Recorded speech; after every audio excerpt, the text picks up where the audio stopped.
Si vous avez suivi les étapes de notre vidéo « Comment réaliser un assemblage à mi-bois d'angle partie 1 », vous êtes prêt à faire les découpes d'usinage.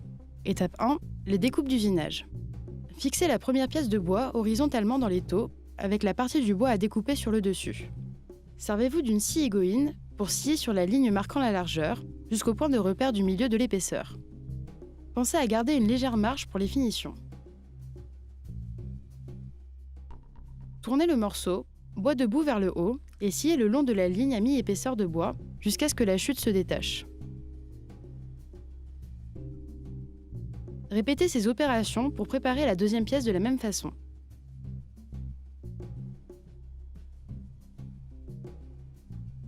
Bloquez la première pièce de bois dans l'étau et avec un ciseau à bois et un maillet, enlevez les couches de bois qui correspondent à la marge laissée lors de la découpe. Vous pouvez utiliser le ciseau à bois sans le maillet pour enlever des copeaux plus fins.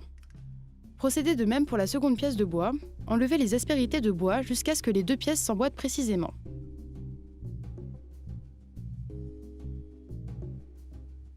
Après cet usinage précis de leur extrémité, les deux pièces sont à présent prêtes à être collées entre elles.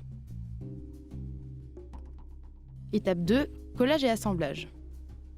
Placez le premier morceau de bois et commencez à appliquer une couche homogène de colle sur les deux faces qui seront en contact avec l'autre morceau. Ramassez à présent le deuxième morceau et mettez aussi de la colle sur les deux côtés qui s'embriqueront. Placez la deuxième pièce sur la première et maintenez-les assemblés. Coincez la section collée entre deux chutes de bois, puis placez et serrez un serre-joint pour maintenir le tout. Essuyez tout surplus de colle qui ressortirait à l'aide d'un chiffon humide. Avec une équerre de menuisier, vérifiez que l'assemblage a été réalisé avec le bon angle et faites de légers réglages avec un maillet si nécessaire. Laissez la colle sécher. Étape 3. Finition. Une fois que la colle a séché, coincez l'assemblage dans l'étau et rabotez les côtés jusqu'à obtenir une finition lisse et ne plus sentir la séparation entre les pièces de bois. Servez-vous d'un rabot ou d'un rabot de paume pour arriver à une finition parfaite sur tous les bords. Vous savez à présent comment réaliser un assemblage à mi-bois d'angle.